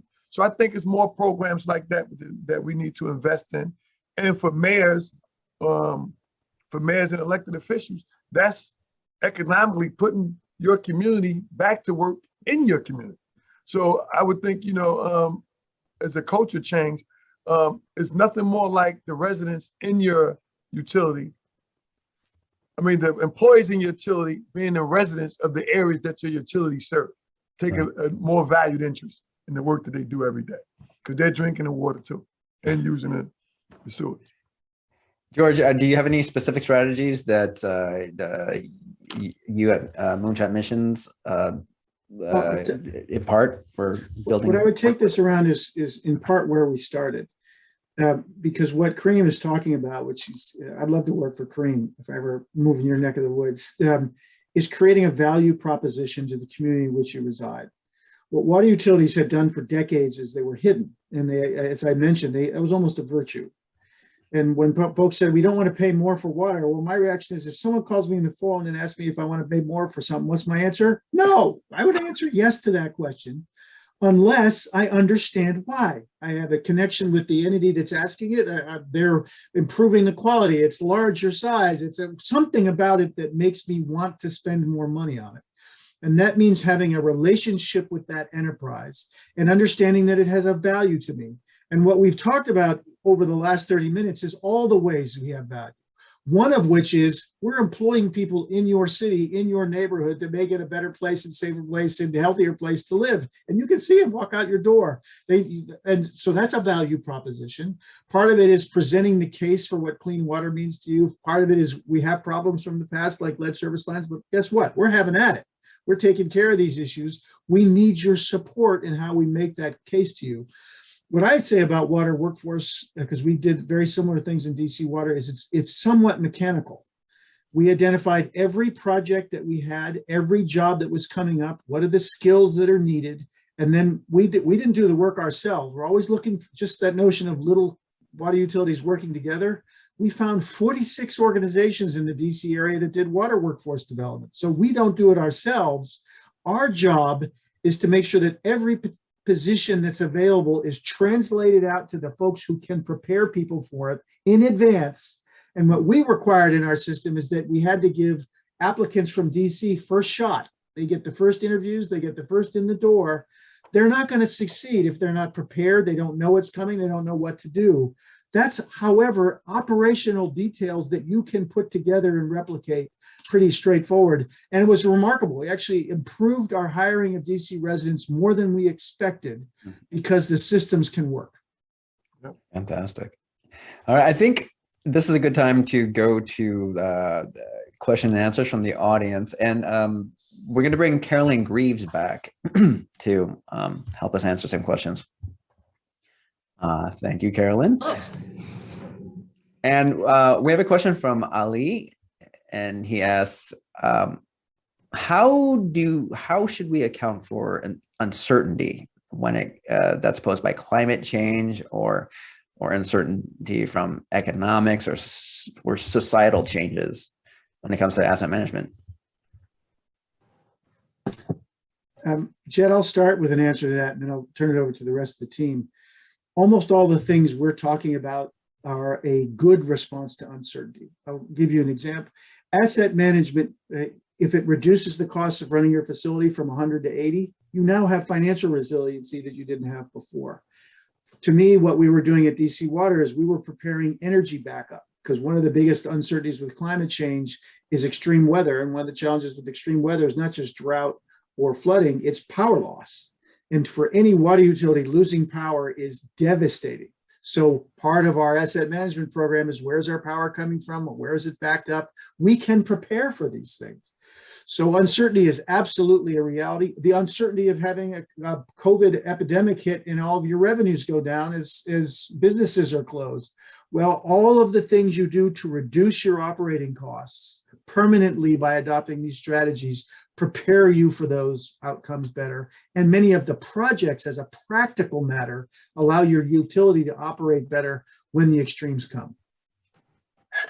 Yeah, I'll just quickly add, I'm sure Kareem has something to add here too, but this is something I'm researching very closely as it relates to climate issues, not only given the surge in sort of federal funding here, but also the private sector interest in investing potentially in infrastructure via ESG investing. And so, I mean, George, you should talk about the EIB that DC Water did when you were there, but we need better local accounting, quite frankly, of climate costs and benefits. We talk in very esoteric ways about big trends, about, you know, melting ice caps and projected temperature increases, but so much of this is cross-sectoral, you know, and it definitely touches the water sector. Water is a very precious resource in a lot of places, as we've learned, especially out west. It's affected by wildfires. What our transportation and land use decisions directly affect our water needs in many places, and vice versa. And our continued nature really of later 20th century development in the United States of just continued sprawl and consuming more land and resources just is not, it's not only not sustainable, it's not equitable, it's not resilient, quite frankly. And it's putting us on a path of higher costs and higher uncertainty And so we need to do a better job. And by we, I mean probably local leaders, but in tandem with probably researchers and even federal agencies. I mean, the insurance companies definitely are sitting on a lot of this information. Let's be clear. I mean, they're sitting on a lot of proprietary information here on the risks, but we need a better job, I think, accounting for local climate costs, the risks that we're all facing, and in particular, the benefits that if we do this, if we are more proactive of investing in more resilient designs, kind of what we were talking about before with capital planning and asset management, these are the benefits we could realize in terms of reduced costs, greater certainty in the future, more jobs. How do we account for that? So it has to start with the accounting first, and then hopefully that can feed into project prioritization, testing new projects, new designs, new technologies, and hopefully new ways of getting things done. Carolyn, how for the communities that municipalities that want to get up to speed on and getting effective asset management, how can they study up and learn about these uncertainties? Yeah, and I'll just add, great examples from George and Joe, but water utilities across the state of this country in this past year and a half have just had to complete something called a risk and resilience assessment. So they've had to look deeply into their own system and really kind of start that process of asset management of what do you have, by steps, what do you have, what condition it's in, and what are you going to do with it if something happens? And in that risk and resilience assessment process, you had to look if something happens, if there is a drought, if there is a fire, if there's some of these conditions that may be climate-based that could impact your system. Do you have enough water storage? Do you have connections with neighbors?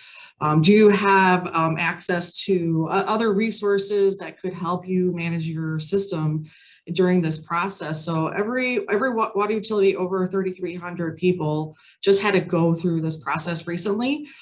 So there's definitely a great programs in place to be able to help them. If they weren't able to do that, I can help direct them to those processes. Fantastic. We have another question from an anonymous attendee, and it's why can't we use local preference on federal dollars? Go ahead, Kareem. So I wouldn't say we can't use local preference on federal dollars. I think I was talking earlier, like we need to make sure that for projects, and I don't like to use shovel ready no more, George. I like to use projects that's ready to go out the door that you can get done to do efficiencies. I think local preference is what you want to use, but if you don't have the funding mechanism to get that project done, then you're relying on somebody else, right? Because you start saying local, you can use local preference to do any one of your projects if you have the funding that's available to you to do it. However, I was more in line with saying that the infrastructure bills that's coming down the line, right? It's going to be small or medium-sized utilities or communities that's not in a position to go through all the red tape if they're going to push this funding out to be spent, right? By the time they finish going through the red tape, it wouldn't be any funding left.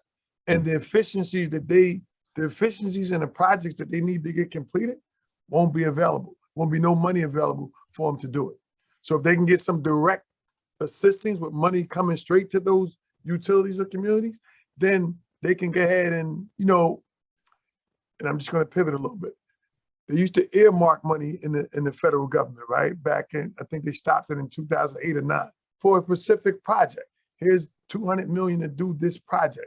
And you knew right away when they earmarked the money, it was for this project, all hands on deck, that project was going to get done.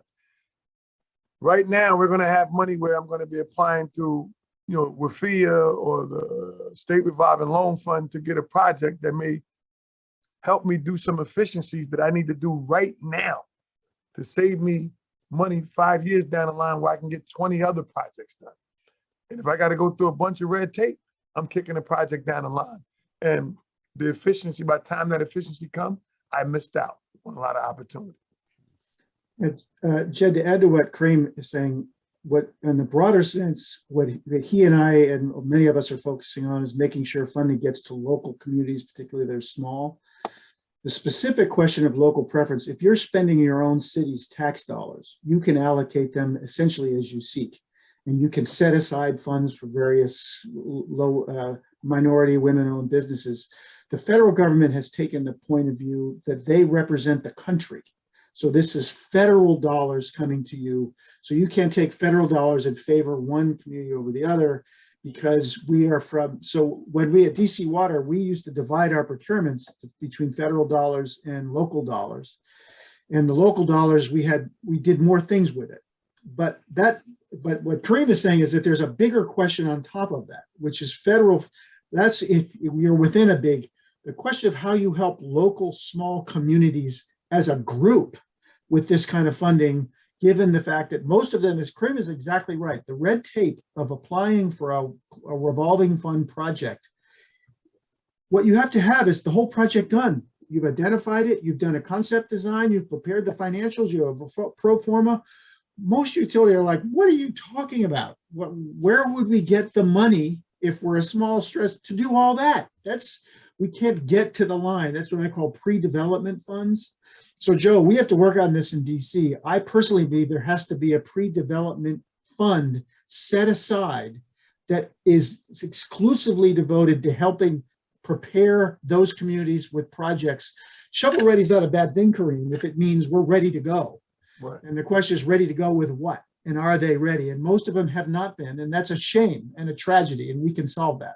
Yeah, and George, I'll just quickly add to your point of, does this moment provide an opportunity to maybe do more of that? And I think it does, right? It comes to implementation on the part of the federal agencies. Like, I'm less interested, quite frankly, in the politics of all of this. Let's assume it gets across the finish line.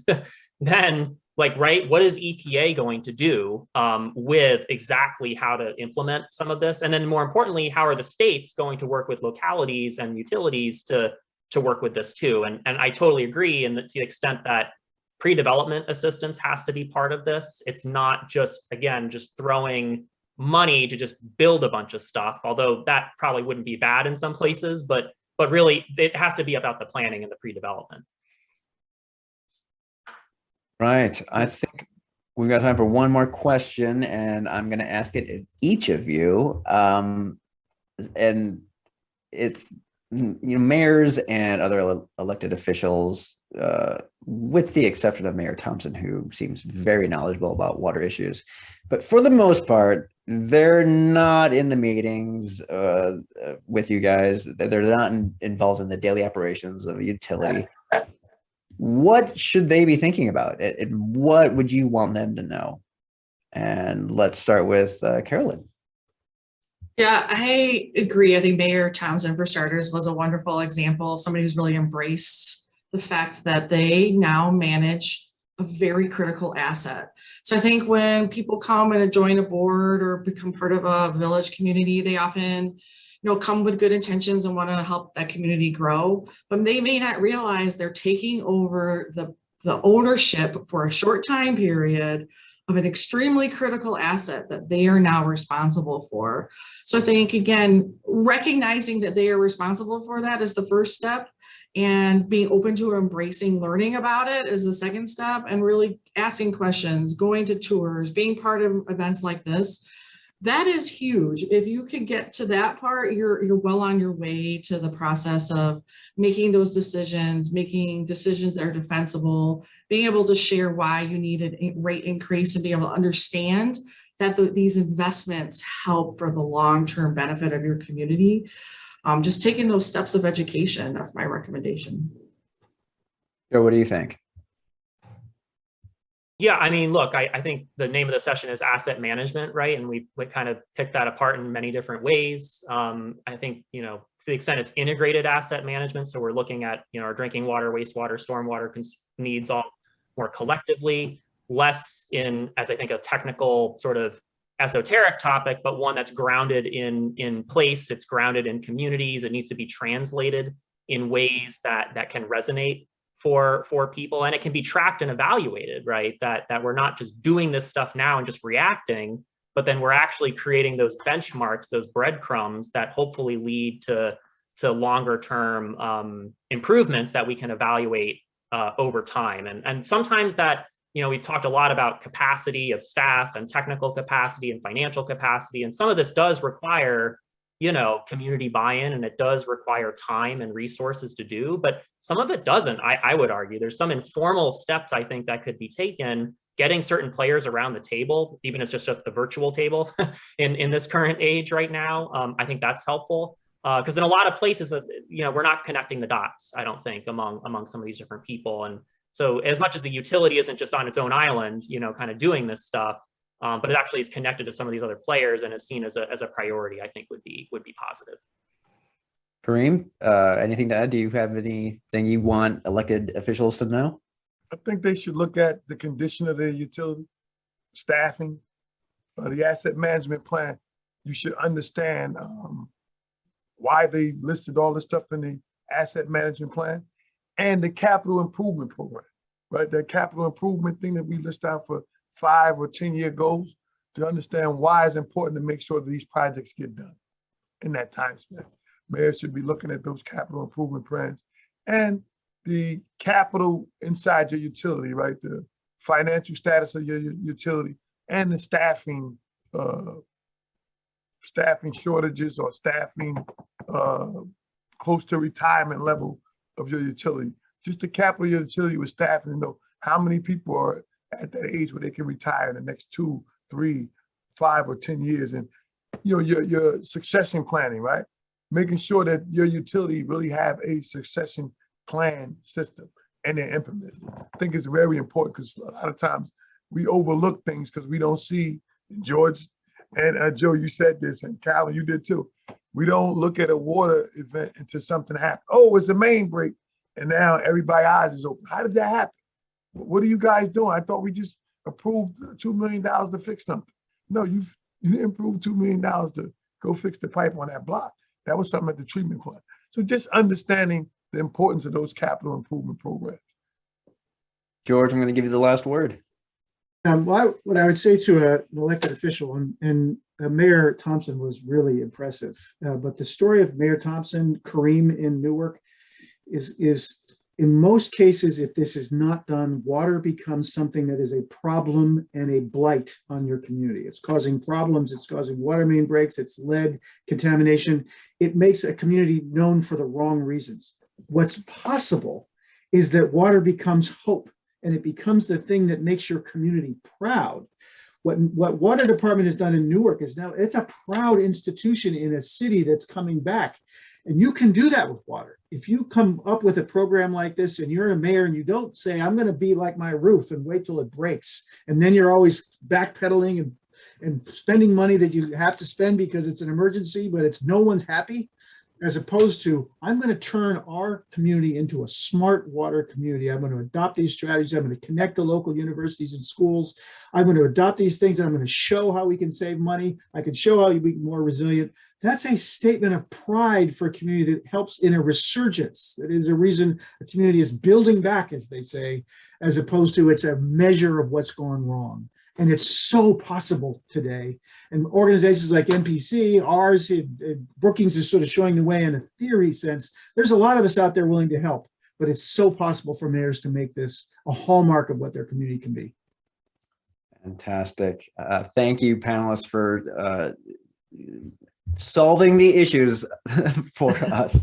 And thank you, everyone who attended. Stephen Rinks writes, let's have a paradigm shift on the metrics for shovel-ready projects. I agree. We all do. Okay, that was great. Thank you so much, everybody. We got to close it out now. There's just one more item left on our agenda. But first, I want to say thanks to Jed and all the panelists for a really great conversation. Thanks to our attendees for asking really thoughtful questions. I want to respond specifically to the workforce development piece that we mentioned, local partners. And the Illinois Section American Water Works Association is certainly one of those partners. They have good programs for high schools and others. So make sure to check that out. And if you have any additional questions, you can reach out to me, and I'm happy to connect you with any of today's speakers. But that one final item, excuse me, on the agenda is to remind you to submit applications for this year's technical assistance program. I'm going to share my screen real quick. Again, we are offering technical assistance to communities in Illinois. You can get more information at the link that's there on the screen. But the point of this is really that we don't want the conversation to end here. These have been really terrific conversations and honestly, a lot of really tough conversations. You know, we understand people are struggling to afford their water bills. Lead service lines need to be replaced. These are challenges, and they're tough challenges that we want to support you on. We want to be a partner with you on this work. So again, more information is available at metroplanning.org/DW123TA. And that's it. Thanks again to all of our panelists and presenters. Thanks to all of you for attending, and until we meet again, just really appreciate you. It's been a fantastic Drinking Water 123 Academy. Take care, everyone. Thank you.